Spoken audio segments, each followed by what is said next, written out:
Children were especially vulnerable during the Holocaust. They were not spared unless they were suitable for labor. More often than not, children along with the disabled, weak, or elderly were the first to die.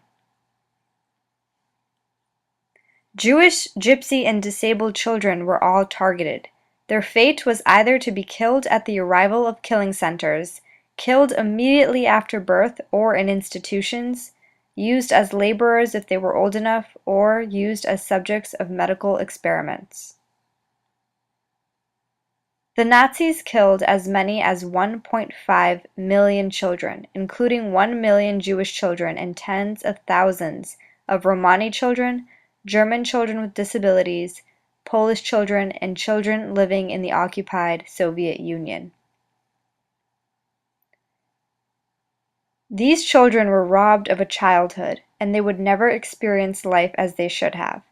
This memorial is to remember all of the children lost and to honor the lives they never had. So this is our memorial. It is a set of footprints inscribed on a strip of concrete in a public park in Berlin.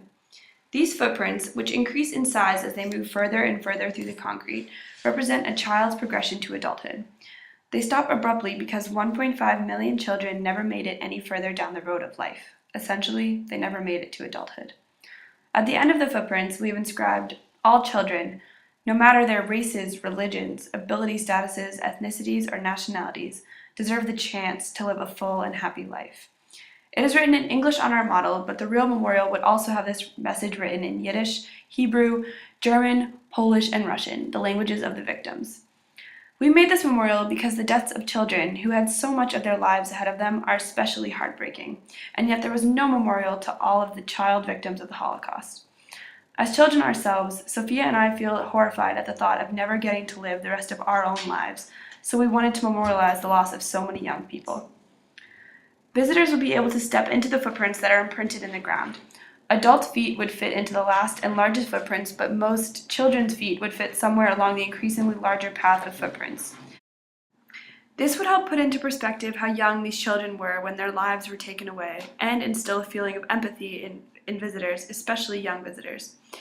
There would also be benches around the border of the concrete for reflection. We hope anyone and everyone would come see this memorial. We chose Berlin because it is where the headquarters of Nazi Germany were located. We actually don't expect any controversy regarding this memorial. Nobody has any real reason to oppose memorializing the murders of poor, innocent children. We hope anyone who lost a child to the Holocaust will be glad that their great loss, arguably the greatest loss a human can experience, was finally being recognized. We also hope any child visitors to the memorial would feel blessed and appreciative of their own lives.